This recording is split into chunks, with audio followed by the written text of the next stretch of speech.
فرض کریں کہ کوئی شخص کسی دکان پر کھڑا ہے اور سودا دیتے وقت نا وہ ترازو میں محض چند گرام کی ڈنڈی مار رہا ہے۔ صحیح۔ بظاہر تو یہ ایک بہت ہی معمولی سا یعنی روزمرہ کا معاشی واقعہ لگتا ہے نا، لیکن کیا یہ ممکن ہے کہ یہ چھوٹا سا عمل دراصل اس بات کا سب سے بڑا ثبوت ہو کہ وہ شخص کائنات کے خاتمے پر یقین ہی نہیں رکھتا؟ کیا بات ہے، واقعی یہ ایک بہت ہی حیران کن ربط ہے۔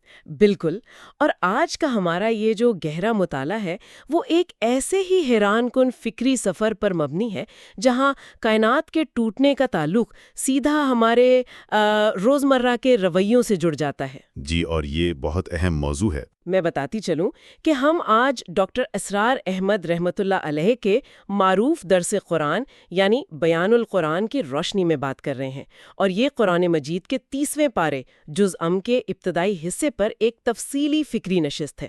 بالکل، اور یہ سفر سورۃ النبا سے شروع ہو کر سورۃ الانشقاق تک جاتا ہے، اور اس نشست کا جو بنیادی مقصد ہے وہ یہی ہے کہ ہم سمجھ سکیں کہ یہ حصہ انسانی شعور کو بیدار کیسے کرتا ہے۔ یعنی وہ شعور جس پر مادیات کی گرد پڑ چکی ہے۔ صحیح کہہ رہی ہوں میں؟ جی بالکل صحیح کہہ رہی ہیں آپ۔ دیکھیں، یہ صورتیں محض مختلف موضوعات کا بکھرا ہوا مجموعہ ہرگز نہیں ہے، بلکہ یہ کائناتی حقیقتوں اور انسانی اعمال کے نتائج کا ایک انتہائی مربوط اور منطقی تسلسل ہے۔ تو چلیں اس کو ذرا کھولتے ہیں۔ موضوع چونکہ انسان کی حتمی منزل کے بارے میں ہے، تو اگر ہم مکہ کے اس ابتدائی دور کا تصور کریں جب لوگ ایک بڑی خبر کے بارے میں شدید بحث کر رہے تھے۔ بڑی خبر یعنی قیامت؟ جی، سورۃ النبا کا آغاز ہی اس طاقتور سوال سے ہوتا ہے کہ وہ کس چیز کے بارے میں پوچھ گچھ کر رہے ہیں۔ ظاہر ہے وہ قیامت کے بارے میں اختلاف کر رہے تھے۔ صحیح۔ لیکن مجھے یہاں ایک الجھن سی ہوتی ہے، جب وہ لوگ قیامت کا انکار کر رہے تھے تو قرآن نے ان کے اس اختلاف کا جواب کسی فلسفیانہ انداز میں کیوں نہیں دیا؟ میرا مطلب ہے وہ فوراً ہی پہاڑوں اور سورج کی بات کیوں شروع کر دیتا ہے؟ یہ بہت ہی شاندار سوال ہے۔ دیکھیے، انسانی نفسیات کا ایک مسئلہ یہ ہے کہ وہ جب کسی حقیقت سے فرار چاہتا ہے نا تو وہ اسے پیچیدہ بحثوں میں الجھا دیتا ہے۔ اچھا؟ تو قرآن اس فرار کے راستے کو بند کر دیتا ہے۔ وہ انسان کی توجہ سیدھا ان چیزوں کی طرف دلاتا ہے جن کا وہ روزانہ تجربہ کرتا ہے، یعنی روزمرہ کی چیزیں جنہیں وہ دیکھتا ہے۔ بالکل۔ قرآن کہتا ہے کہ کیا ہم نے زمین کو بٹھونا نہیں بنایا، پہاڑوں کو میخوں کی طرح نہیں گاڑا، تمہاری نیند کو باعث سکون نہیں بنایا، اور سورج کو ایک روشن چراغ نہیں بنایا؟ یہ محض منظر کشی نہیں ہے، بلکہ یہ قصد یعنی مقصدیت کی دلیل ہے۔ قصد کی دلیل؟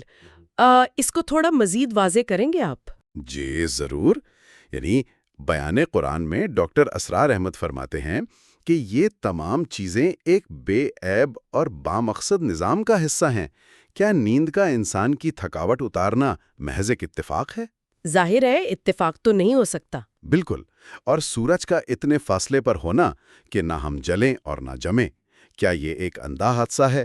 جب یہ ثابت ہو گیا کہ ہر ذرہ ایک باشعور خالق کی تخلیق ہے تو وہ خالق انسان کو بغیر حساب کتاب کے کیسے چھوڑ سکتا ہے؟ صحیح، یہی دراصل قیامت کے برحق ہونے کی دلیل ہے۔ اگر میں اس کو آج کے دور کی ایک مثال سے سمجھنا چاہوں، فرض کریں کہ ایک انتہائی پیچیدہ سافٹ ویئر ہے جس میں لاکھوں لائنوں کا کوڈ لکھا گیا ہے۔ بہترین مثال ہے۔ اور اس میں ایک بھی نقص نہیں ہے۔ اسے دیکھ کر کوئی بھی باشعور انسان یہ نہیں کہے گا کہ کسی بلی نے کی بورڈ پر چلتے ہوئے یہ کوڈ لکھ دیا ہے۔ ہر کوئی مانے گا کہ ایک ماسٹر پروگرامر موجود ہے۔ بالکل، اور اگر ماسٹر پروگرامر ہے تو اس نے وہ سافٹ ویئر کسی مقصد کے لیے بنایا ہوگا۔ جی، کائنات کا یہ نظام چیخ چیخ کر گواہی دے رہا ہے کہ اس کا ایک مقصد ہے، اور جہاں مقصد ہوتا ہے وہاں انجام اور جواب دہی لازمی ہوتی ہے۔ 100% درست بات کی۔ اور جب یہ تسلیم کر لیا جائے کہ جواب دہی کا دن برحق ہے تو پھر ذہن میں سوال آتا ہے کہ انسان کا اس حقیقت سے پہلا واسطہ کب پڑے گا؟ میرے خیال میں موت کے وقت۔ بالکل صحیح، موت کے وقت۔ سورۃ النازعات اسی پہلی ملاقات کی ہیبت کو بیان کرتی ہے۔ روح قبض کرنے والے فرشتوں کا ذکر آتا ہے اس میں۔ لیکن موت کا تذکرہ تو ہم سب سنتے ہی رہتے ہیں۔ سورۃ النازعات میں ایسا کیا خاص ہے جو انسان کو یعنی جھنجھوڑ کر رکھ دیتا ہے؟ اس میں روح نکالنے کے عمل کی ایک نفسیاتی کیفیت بیان کی گئی ہے۔ وہ فرشتے جو نافرمانوں کی جان نکالتے ہیں نا، وہ اس سے پوری شدت اور سختی کے ساتھ کھینچتے ہیں۔ اف، یعنی بہت تکلیف دہ عمل۔ جی، گویا کسی کانٹے دار جھاڑی سے ریشم کا کپڑا کھینچا جا رہا ہو۔ کیوں؟ کیونکہ اس سرکش انسان نے دنیا کو ہی سب کچھ سمجھا تھا۔ اس کی روح دنیا کی رغبتوں میں بری طرح الجھی ہوئی تھی۔ اچھا، اور جو فرما بردار ہیں؟ ان کے لیے وہ فرشتے نہایت نرمی اور سہولت سے روح نکالتے ہیں، کیونکہ ان کی روح تو پہلے ہی اپنے خالق سے ملنے کے لیے بےتاب تھی۔ صحیح۔ یہاں میں تھوڑا سا رکنا چاہوں گی۔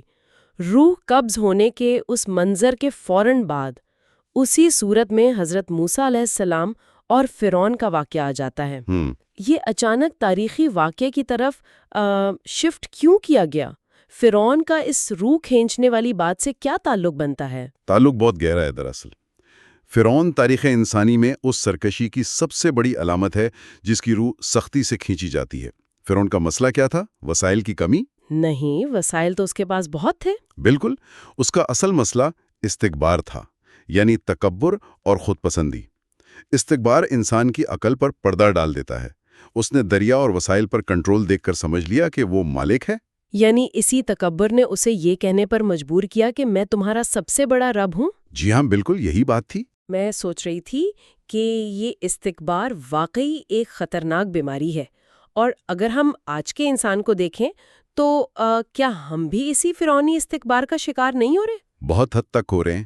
آج کا انسان اپنی ٹیکنالوجی اور مصنوعی ذہانت کے زوم میں سمجھ بیٹھا ہے کہ وہ کائنات کنٹرول کر سکتا ہے۔ ہم نے بھی تو محدود علم پر خود کو خدا سمجھ لیا ہے۔ فرعون کو دریا پر غرور تھا، آج کے انسان کو ڈیٹا پر غرور ہے۔ اور انجام کیا ہوا تھا فرعون کا؟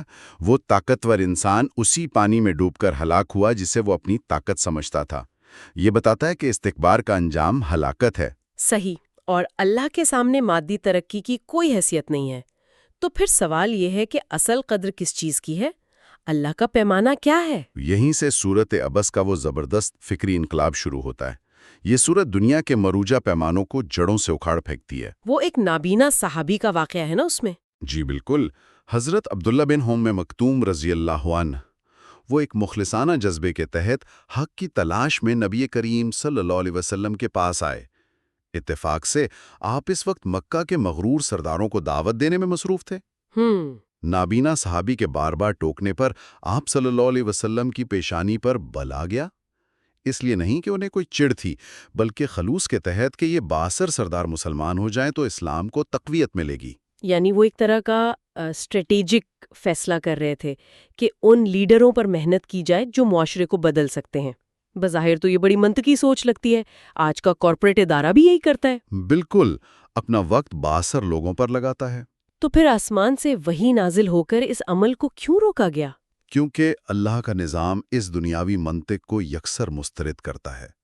وہی نے واضح کر دیا کہ اللہ کے ہاں انسان کے مال و دولت یا دنیاوی طاقت کی کوئی حیثیت نہیں ہے، اصل پیمانہ صرف تقویٰ ہے۔ سبحان اللہ۔ ایک نابینا اور بظاہر بے وقت انسان جس کے دل میں طلب ہے، وہ ان مغرور سرداروں پر بھاری ہے۔ بیان القرآن کے مطابق یہ دعوت دین کے ترجیحی تقاضوں کا حتمی اصول ہے۔ اگر میں اسے ایک جدید مثال سے واضح کروں، جیسے کسی نامور تعلیمی ادارے میں ایک غریب پسماندہ طالب علم آئے جس کے اندر علم کی پیاس ہے، بہترین۔ اور دوسری طرف وہ سرمایہ دار ہوں جو فنڈ دے سکتے ہیں مگر علم کا شوق نہیں رکھتے۔ اب ادارہ اگر اس سچے طالب علم کو نظر انداز کر دے تو یہ علم کے ساتھ ناانصافی ہوگی۔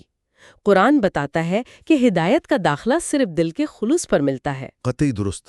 اور جب انسان کا یہ مادی غرور ٹوٹ جاتا ہے تو پھر اسے بتانا ضروری ہو جاتا ہے کہ جس دنیا پر وہ اترا رہا ہے کیا وہ ہمیشہ رہنے والی ہے؟ اور یہاں سے کلام الہی کا رخ سورۃ التکویر اور سورۃ الانفطار کی طرف مڑتا ہے، اور واقعی جب ہم ان مناظر کو پڑھتے ہیں تو رونگٹے کھڑے ہو جاتے ہیں۔ بالکل، کائنات کے لپیٹے جانے کے مناظر۔ سورج بے نور ہو جائے گا، ستارے بکھر جائیں گے اور آسمان پھٹ جائے گا۔ لیکن یہاں میرا ایک سوال ہے، ایک جدید سائنس کو ماننے والا ذہن کہہ سکتا ہے کہ کائنات کا ختم ہونا تو ایک طبعی عمل ہے؟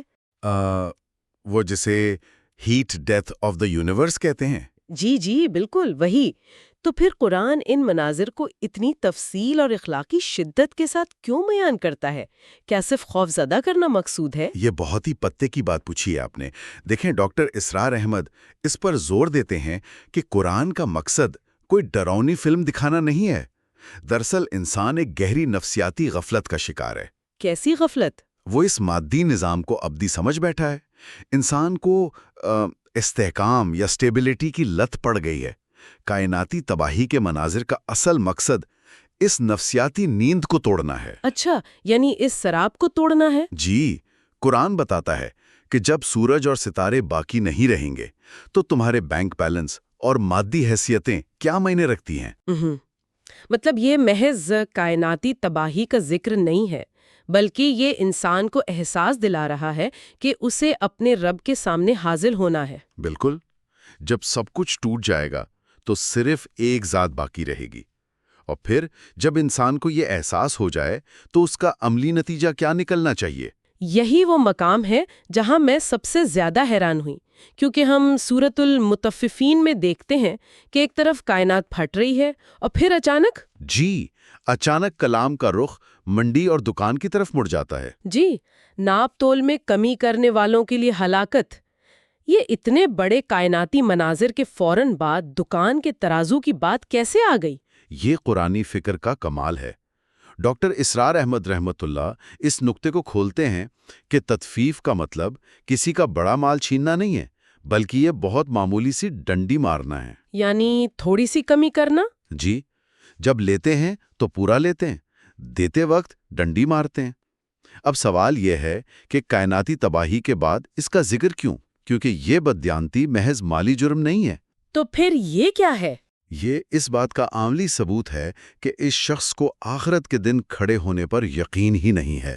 واقعی، ہم عموماً سمجھتے ہیں کہ آخرت کا انکار کوئی بہت بڑا اعلان کرنا ہوتا ہے، لیکن قرآن بتا رہا ہے کہ آپ کا ایمان اس بات سے ثابت ہوگا کہ جب کوئی گاہک نہیں دیکھ رہا تب آپ ڈنڈی مارتے ہیں یا نہیں؟ بالکل، اگر یقین ہو کہ اللہ کو جواب دینا ہے تو کیا کوئی شخص چند سکوں کے لیے اپنے اعمال نامے میں چوری لکھوائے گا؟ ہرگز نہیں۔ صحیح بات ہے۔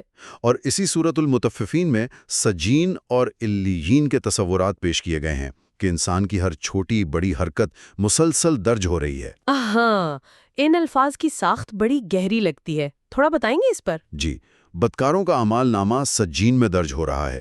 یہ سجن سے ہے، جس کا مطلب قید خانہ یا تنگ جگہ ہے۔ یہ گھٹن زدہ رجسٹر ہے۔ اور علیین؟ اس کے برعکس جن کے دلوں میں آخرت کا یقین ہے ان کا ریکارڈ علیین میں ہے۔ یہ علو سے ہے، یعنی بلندی اور وسعت۔ یہ باعزت مقام کا رجسٹر ہے۔ اس کا مطلب ہے ہم بظاہر تو آزاد پھر رہے ہیں، لیکن ہماری ہر حرکت ہمارے مستقبل کا فیصلہ کر رہی ہے، اور اس کا حتمی نتیجہ کیا نکلے گا؟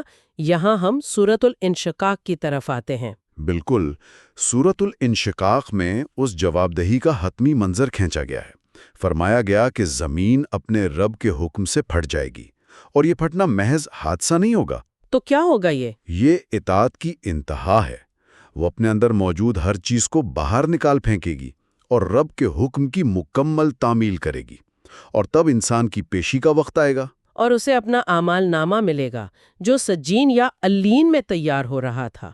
میرا خیال ہے اعمال نامہ ملنے کا انداز ہی مستقبل کا فیصلہ کر دے گا۔ بالکل کر دے گا۔ جس کو اعمال نامہ دائیں ہاتھ میں ملے گا وہ خوشی خوشی پلٹے گا، اس کا حساب آسان ہوگا۔ یعنی اس نے دنیا میں جواب دہی کا احساس رکھا۔ جی، اور وہ بدقسمت جس کا اعمال نامہ اس کی پیٹھ کے پیچھے یا بائیں ہاتھ میں ملے گا، وہ رسوائی کے مارے موت مانگے گا، مگر موت نہیں ملے گی۔ سورۃ الانشقاق کی ایک آیت یہاں وجود کی حقیقت سمیٹ لیتی ہے۔ یا ایھا الانسان انک کادح الی ربک کدحا فملاقیہ۔ اے انسان، تو مشقت اٹھا کر اپنے رب کی طرف کھینچا چلا جا رہا ہے، پھر تجھے اس سے ملنا ہے۔ واقعی۔ ذرا لفظ کادح پر غور کریں۔ ہم دنیا میں کتنی محنت کر لیں، کیریئر بنا لیں، لیکن ہماری ہر محنت ہمیں ہر لمحہ ہمارے خالق کے حضور پیشی کی طرف دھکیل رہی ہے۔ اور کسی مقام پر بیان قرآن میں ڈاکٹر اسرار احمد رحمت اللہ جھنجھوڑتے ہیں کہ جب یہ ملاقات حتمی ہے تو پھر غفلت کیسی؟